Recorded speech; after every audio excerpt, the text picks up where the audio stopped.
నమస్తే, welcome to our channel. నేను మిషాల్ని. సాక్షి మీడియాలో కూర్చొని జడ శ్రావణ్ కుమార్ నోటుకు వచ్చినట్టు ఇష్టానుసారంగా వ్యాఖ్యలు చేస్తున్నారు. నిజంగా చూసుకుంటే కూటమి ప్రభుత్వం మీద ఇచ్చిన సంక్షేమ పథకాలు అమలు చేయట్లేదని ఆయన వ్యాఖ్యలు చేస్తున్న నేపథ్యంలో వాళ్ళ ముగ్గురు నోరు యాసిడ్ పోసి కడగాలనని వ్యాఖ్యలు చేస్తున్నారు. అసలు నిజంగా ఎవరు నోర్లు ఎవరు యాసిడ్ పోసి కడగాలి? వైసీపీ వాళ్ళ? ఇలాంటి అంశాలను చర్చించబోతున్న స్టూడియోలో ఉన్నారు ప్రముఖ రాజకీయ విశ్లేషకులు అడుసుమల శ్రీనివాస్ గారు ఉన్నారు. వారిని విషయాలను తెలుసుకునే ప్రయత్నం చేద్దాం. నమస్కారం సార్.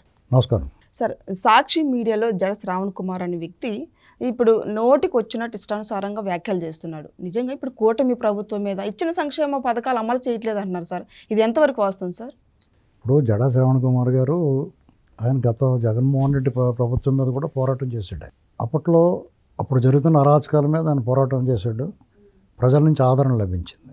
తర్వాత దానికి తగ్గట్టుగా ఆయనే స్వయంగా ఆయన నోటితో ఆయనే చెప్పాడు ఏదో ఒక ఇంటర్వ్యూలో, ఎన్నో సీట్లు అడిగాను, ఎంతో అడిగాను, వీళ్ళు దానికి అంగీకరించలేకపోయేటప్పటికి వాళ్ళు వైరం వస్తుంది. ఆటోమేటిక్గా వాళ్ళు అంగీకరించకపోతే కోపం వస్తుంది కదా. 2 చోట్ల పోటీ చేసేయడనే పరాభవం ఎదురైంది. సరే, ఓట్లు రానంత మాత్రాన, పరాభవం ఎదురైనంత మాత్రాన మాట్లాడకూడదని ఏమీ లేదు. వాస్తవాలకు దగ్గరగా మాట్లాడాలి. ఆంధ్రప్రదేశ్ రాష్ట్రంలో ఇప్పుడున్న పరిస్థితుల్లో ఇప్పుడున్న ప్రభుత్వం సంక్షేమం కానీ, అభివృద్ధి కానీ, వీళ్ళ విధానం కానీ, లా అండ్ ఆర్డర్ కానీ అందరు ఆమోదం, హర్షం వ్యక్తం చేసేలా ఉంది. డెఫినెట్గా మీకు నచ్చదు. ఎందుకు నచ్చదంటే మీరు అనుకున్నదే, మీకు కావాలనుకున్నది మీకు దక్కలేదు కాబట్టి మీకు చాలా కోపం వస్తుంది. పైగా మీరంత పరుషంగా మాట్లాడడానికి మీకు ఒక అడ్వాంటేజ్, అడ్వాంటేజ్ ఏంటంటే మీకు ఒక కార్డు ఉంది. డెఫినెట్గా మీరు అలా మాట్లాడతారు. దానికి వాళ్ళు మిమ్మల్ని పట్టించుకోవట్లేదు. దానికి ఇంకా కోపం వచ్చేస్తూ ఉంటుంది మీకు.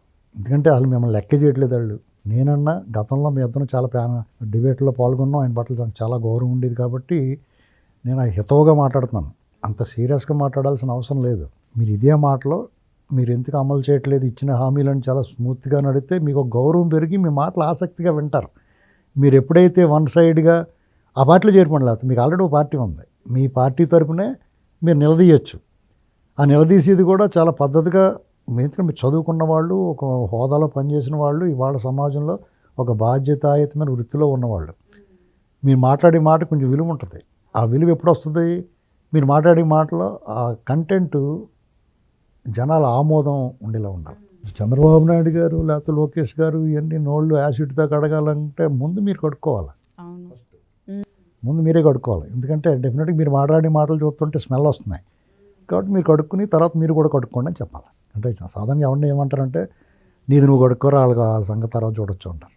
సాధారణ ఊళ్ళో ఎవరన్నా సరే, ఇప్పుడు ఏదైనా అనవసర విషయాల్లో వేలెట్టి ఎక్కువ మాట్లాడతానికి ఎవడన్నా నీకెందుకురా ఇది, నీది నువ్వు కడుక్కో, వాళ్ళు కూడా నీకు ఎందుకు అంటారు. ఎందుకంటే మీరు ఒక రాజకీయ పార్టీ ఉన్నది, మీకు అందులో ఏకసభ్యుడిగా ఉన్న పార్టీ మీది. డెఫినెట్గా మీరు మాట్లాడాలి, ప్రజా సమస్యల గురించి మాట్లాడాలి, ప్రజా పోరాటాలు నిర్మించాలి, ఉద్యమాలు నిర్మించి పోరాడాలి, ప్రజలకు అనుకూలంగా ఉండాలి. కానీ మీరు జగన్మోహన్ రెడ్డికి అనుకూలంగా ఉన్నట్టు కనబడుతుంది. జగన్మోహన్ రెడ్డికి అనుకూలంగా ఎవరు మాట్లాడినా, సాక్షాత్తు ఆ భగవంతుడే వచ్చి జగన్మోహన్ రెడ్డి వెనకాల నిలబడినా ప్రజలు చీయని వస్తారు. ఎందుకంటే అదో రకమైన వైరస్ లాంటిది. అది ఆ వైరస్ సోకూడదు ఎవరికైనా. మీరు నిర్మలంగా, నిశ్చలంగా మీ వృత్తి జీవితంలో రాణించి రాజకీయంగా కూడా ఉన్నత స్థాయికి ఎదగాలని కోరుకుంటాం మేమందరం. ఎందుకంటే మేమంతా ప్యానల్లో మాట్లాడుకుంటూ ఉండేవాళ్ళం ఎప్పుడన్నా. కాబట్టి ఆయన నేను హితవు చెప్తున్నాను. ఇది ఆ హితవు ఎలాగుంటుంది? డెఫినెట్గా ఏ రాజకీయ నాయకుడైనా ఒకసారి ఓటమి పాలైనా, డిపాజిట్లు రాకపోయినా, వందల సంఖ్యలో మాత్రమే ఓట్లు వచ్చినంత మాత్రాన్ని ఎవరిని కించపరచకూడదు, గేల్ చేయకూడదు. ఏదో రోజు మీరు మీ లక్ష్యం, మీ సంకల్పం సత్సంకల్పం అయితే, మీరు వెళుతున్న దారి కరెక్ట్గా ఉంటే, మీరు మాట్లాడే మాటలు సమాజం ఆమోదం పొందితే డెఫినెట్గా మీకు ఏదో రోజు మంచి రోజు వస్తుంది, అవకాశం వస్తుంది. ప్రజలు మిమ్మల్ని ఆదరిస్తారు. మిమ్మల్ని ప్రజలు ఆదరించాలంటే మీరు నోరు జాగ్రత్త పెట్టుకోవాలి. చాలామందిలో నోరు పాడేసుకుంటే పాపులర్ అవ్వచ్చు, లేదంటే వాళ్ళు భరించలేక మిమ్మల్ని ఏదైనా అంటే మీరు వాళ్ళ మీద కేసు ఎట్టచ్చు అనుకుంటే మీరు ఏమీ పెక్కలేరు. అర్థమైందండి? కాబట్టి నేను హితవు చెప్తున్నాను. ఆయన పట్ల నాకు నిజంగానే గౌరవం ఉంది. ఆయన ఎలా మాట్లాడినా అంటే సహజంగానే కోపం వచ్చినప్పుడు ఆ పార్టీలు ఏదో నాకు జరగలేదు, నాకు అవకాశం రాలేదని కోపం వచ్చి మాట్లాడతారు. అది తాత్కాలికం. రేపు పొద్దున ఏదైనా మంచి మిఠాయి బొట్టలు వస్తే ఈ టైపు కూడా మాట్లాడచ్చు. అంటే అలా ఉండకూడదు. ఇతను అవకాశవాది కాదు అనిపించుకోవాలి. మీకు ఒక నమ్మకం ఏర్పరచుకోవాలి. మీ మాటకి విలువ రావాలంటే మీరు ముందు మీకు ఒక నమ్మకాన్ని, విశ్వసనీయత మీ చుట్టూరు ఉండాలి. మీ పక్కన ఉన్న వాళ్ళు ఎవరున్నారో కులం మతం మార్చుకుంటారు ఎవరన్నా, కులం మార్చుకున్న పద్మనాభరెడ్డి గారు ఉన్నాడు. ఇలాంటి వాళ్ళు అందరినీ చేర్చుకుంటే మీ విలువ పోతూ ఉంటుంది. పైగా జగన్మోహన్ రెడ్డి ఫంక్షన్ చేరారనుకోండి, మీకు ఇంకా నష్టం. మీరు ఇండివిజువల్గానే మీ పార్టీ ఏదో ఉంది కాబట్టి ఆ పార్టీ తరపునే పోరాడుతున్నారు అనుకోండి, డెఫినెట్గా ఏదో రోజు పని జరుగుద్ది. అంటే అలాగా సింగిల్గా ఇప్పుడు జయప్రకాష్ నారాయణ గారి పార్టీ పెట్టి వాళ్ళతో పోల్చలేను అనుకోండి మిమ్మల్ని. వాళ్ళకంటే మీరు చాలా ఉన్నతులు, వాళ్ళతో పోల్చలేను నేను. జేడీ లక్ష్మీనారాయణ గారు, జయప్రకాష్ నారాయణ గారు ఇలాంటి ఐఏఎస్ ఆఫీసర్లు చాలామంది పార్టీలు పెట్టారు. వాళ్ళు గణనీయమైన ఓట్లే సాధించారు. మీరు ఏమీ సాధించకపోయినా 100-200 ఓట్లు వచ్చినా వాళ్ళకన్నా ఉన్నతులే మీరు, నేను ఒప్పుకుంటున్నా. ఎందుకంటే అలాగన్నపోతే మీకు కోపం వస్తుంది. ఏంటండి వాళ్ళే ఎక్కడున్నారో ఏమో అర్థం అవ్వకుండా అయోమయంగా అయిపోయింది. జయప్రకాష్ నారాయణ గారు పక్కపోయాడు, జేడీ లక్ష్మీనారాయణ గారు ఉద్యోగానికి వెళ్ళిపోయారు. నిజంగా వాళ్ళు ఇలాంటి పరుష పదజాలం ఎప్పుడు వాళ్ళ అయినా సరే అప్పుడు ఆ మాత్రం ఆదరణ అన్న వచ్చిందంటే, వాళ్ళు ఏదైనా మాట్లాడితే ఆసక్తిగా ఎందుకు వింటారంటే, వాళ్ళు సమాజంలో ఉన్న సమస్యకు ప్రతిస్పందిస్తారు, సమస్యను ఉద్దేశించి మాట్లాడతారు, ప్రజల కోణంలో మాట్లాడతారు. మీరు జగన్మోహన్ కోణంలో మాట్లాడుతున్నారు, జగన్మోహన్ రెడ్డికి అనుకూలంగా మాట్లాడుతున్నారు. మీరు మాట్లాడిన మాటలు ఎలా ఉన్నాయంటే, ఈ ప్రభుత్వం తప్పు చేస్తుంది, విమర్శిస్తున్నాడని అనిపించట్లా.